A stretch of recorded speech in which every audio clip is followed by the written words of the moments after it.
कसे बरे ना? बरेच असतील, मला माहिती आहे तुम्ही चांगलेच असता आणि चांगलेच राहा. लाईक शेअर करत जा. हे बघा, आपल्याला बनवायचं हे लोणचं. लोणचं बनवायचं आहे तर हे मुळे कापून घेतले मी. एक मुळा कापून घेतला आणि हे 2 गाजर कापून घेतले आणि ही हिरवी मिरची, आतपाव अशी हिरवी मिरची. ही हिरवी मिरची पण अशी उभी उभी कापून घेतली. हे गाजरचे पण असे जाडसर असे तुकडे करून घेतले. हे बघा, छान असे धुवून घेतले गाजर आणि फडक्याने पुसून घेतले आणि त्याचे असे 4-4, 5, 6 तुकडे करून घेतले. हे मुळे पण कापून घेतले आणि 2 तास यांना उन्हामध्ये ठेवले की यांचं पाणी जिरायला पाहिजे म्हणून यांना उन्हामध्ये ठेवले. हे पण मिरची उन्हामध्ये ठेवली होती. हे सगळं उन्हामध्ये ठेवलं होतं. आता याचं बनवायचं आहे आपल्याला लोणचं. तर त्या लोणच्यासाठी साहित्य हे बघा, हा ओवा घेतला एवढा 2 चमचे आणि हे धने घेतले 4 चमचे. हे बडीशेप घेतली 4 चमचे आणि हे जिरं घेतलं.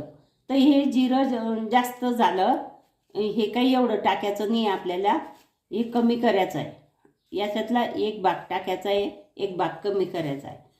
आणि हे आहे ना, हे एवढी मोहरीची डाळ घेतली. हे असं साहित्य आपण घेतलेलं आहे. आणि याच्यामध्ये आपण मीठ टाकू आणि चटणी टाकू आणि हे थोडेसे हे मेथीचे दाणे घेतले. तर हे गॅस मी सुरू केला आहे. आता आपण हे भाजून घेऊ. हे मेथीचे दाणे टाकले, थोडंसं गरम करून घेऊ आणि हा ओवा टाकला. हे धने टाकले. हे जास्त गरम झालेलं आहे बहुतेक, तर आपण याला जळून जाईल.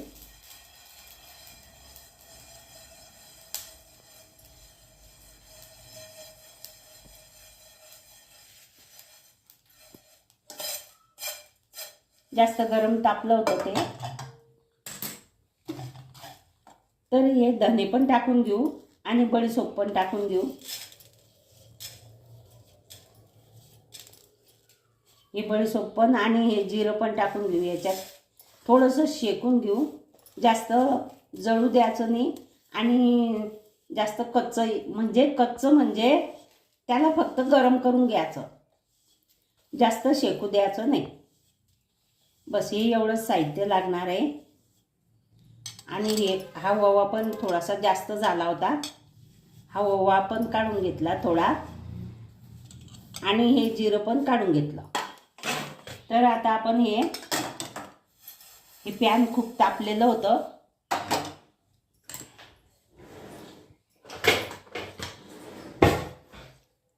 आता हे आपण थोडंसं गरम करून घेऊ.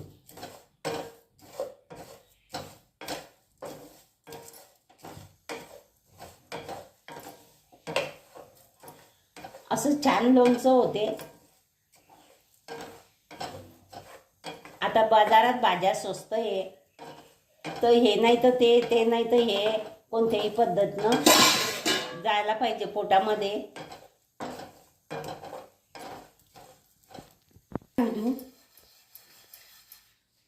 गार झालं की आपण मिक्सरमध्ये बारीक करून घेऊ. आता याच्यामध्ये आपण मीठ टाकून घेऊ. आता हे 1 मुळा आहे आणि हे 2 गाजर आहे आणि हे आतपाव हिरवी मिरची आहे. तर याच्या प्रमाणे आपण मीठ घेऊ. मीठ थोडं जास्तच घ्यायचं याला. मी हे 2 चमचे मीठ घेतलं आणि 2 चमचे तिखट घ्यायचं आहे आपल्याला.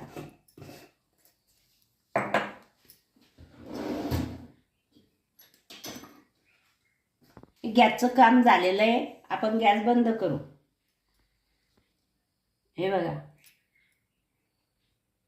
1.5 चमचा घेते मी तिखट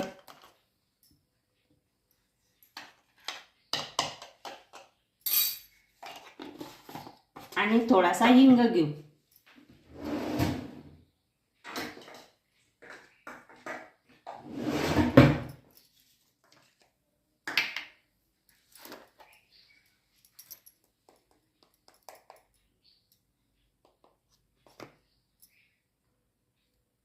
हे बघा, अर्धा चमचा हिंग घेतला आणि तोपर्यंत हे साहित्य थंड झालं आहे. हे बघा, हात पण लावू शकते मी, एवढं थंड झालेलं आहे हे. आता आपण हे मिक्सरचं भांडं घेऊ आणि मिक्सरच्या भांड्यामध्ये हे जाड भरलं करून घेऊ.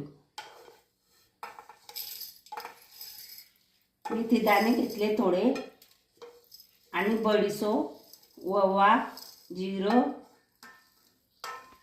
आणि मेथी दाणे हे सगळं घेतलंय. आता थोडंसं जाड भरडं आपण काढून घेऊ मिक्सरच्या भांड्यात.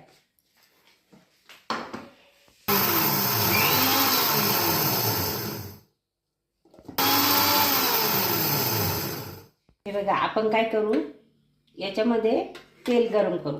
हे बघा, हे तेल टाकलं मी 4 पळ्या तेल टाकलं. कोणतंही तेल घ्यायचं आपल्याला, आपण जे वापरतो ते, जे खातो ते. आणि हे एकजीव करून घ्यायचं. हे एकजीव करून घ्यायचं असं, हे असं कालवून हे एकजीव करून घ्यायचं असं.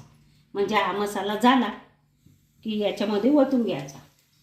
आपल्याला याच्यात शिजवायचं नाही, तो मसाला पण थंड होऊ देणं पडेल आणि तेल मात्र चांगलं तपू द्यायचं धुक्कं निघेपर्यंत. हे कालवून घ्यायचं असं. आणि हे मसाले सगळे जवळच ठेवायचे. हे बघा, हे हिंग, हे चटणी, हे मीठ आणि हा सगळा मसाला एकत्र बारीक केला. म्हणजे जाडसरच आहे. या असा जाडा भरडा करायचा. असं जास्त बारीक बी नाही करायचा, असं करायचं. आता तेल तपलं का आपण पाहू. चांगलं मस्त कडक होऊ द्यायचं. हे बघा, ती मिरची थोडीशी चांगली लालसर झाली की आपण गॅस बंद करून देऊ. अशा प्रकारे हे छान मुळ्याचं आणि गाजर, मुळा, मिरची याचं लोणचं खूपच चवदार होते आणि खूपच छान होते. एका साईडले झालेली आहे, म्हणजे तेल आपलं गरम झालेलं आहे. हे बघा, ही जळत आलेली मिरची. आता आपण हे बंद करू. तेल गरम झालेलं आहे. आता तेल थोडं थंड होऊ देऊ. याच्यात आपण थोडी मोहरी टाकू.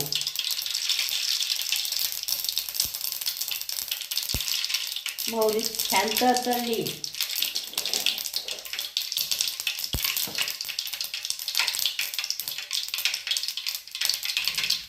आता आपण हे खाली उतरून घेऊ, कारण की हे गॅसचं बर्नर गरम असते ना, मग हे लवकर थंड होणार नाही. हे मोहरी तळली आता याच्यामध्ये.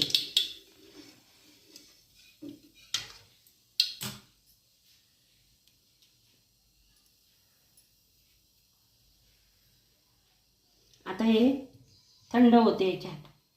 तर आपण काय करू, हे एक एक याच्यात टाकू. हे बघा, पहिले हे जिरं ओवा टाकलं मी बारीक केलेलं. आणि मग त्याच्यानंतर हे मीठ टाकू. हा हिंग टाकू आणि ही चटणी पण टाकू.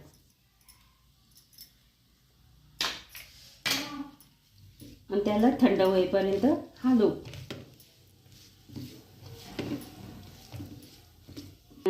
गरम आहे अजून. आपण जसं लोणचं टाकतो कैरीचं तोच प्रकार आहे, पण मसाले वेगळे आहेत.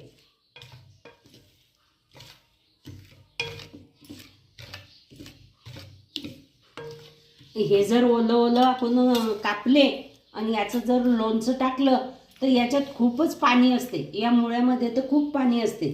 म्हणून याला 1-2 तास उन्हामध्ये छान वाळू द्यायचं.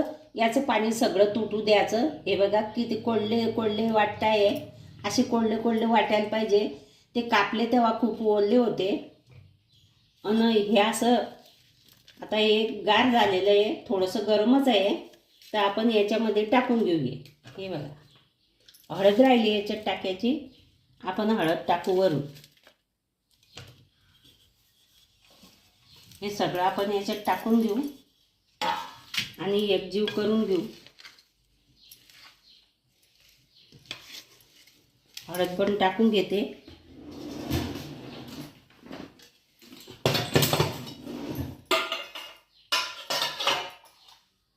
हे बघा,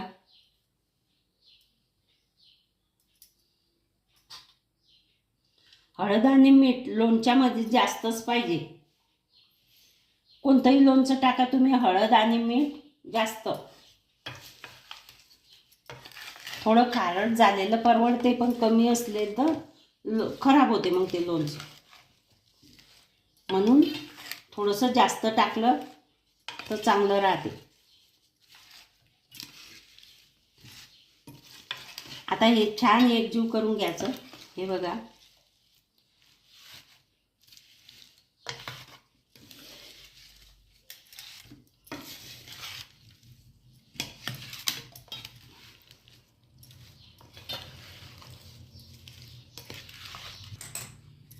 हे बघा, हे असं एकजीव करून घ्यायचं मस्त.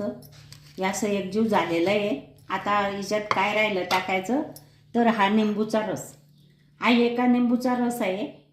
हा निंबूचा रस आपण असं टाकून घ्यायचं. हे बघा, हा निंबूचा रस टाकला. आता परत आपण थोडंसं हलवून घेऊ. निंबूचा रस टाकायचाच या लोणच्यामध्ये, कारण हे 2-3 दिवस 4-5 दिवस टिकेल. आणि असं कोणतंही लोणचं लय सांगता बाया महिनाभर टिकते, 4 महिने टिकते. पण कशाला एवढं करायचं? एका लोणचं एका कैरीचं आपल्याला जेवढं खायचं आहे 8 दिवसात परत बनवायचं, परत खायचं ताजं ताजं. याला किती वेळ लागतो? काहीच वेळ लागत नाही. म्हणून हे बघा, आता हा एकजीव पूर्ण करून घेतला मी. आणि अशा प्रकारे मी तुम्हाला हे छान लोणचं करून दाखवलेलं आहे. हे बघा, मस्त निंबूचा रस टाकला.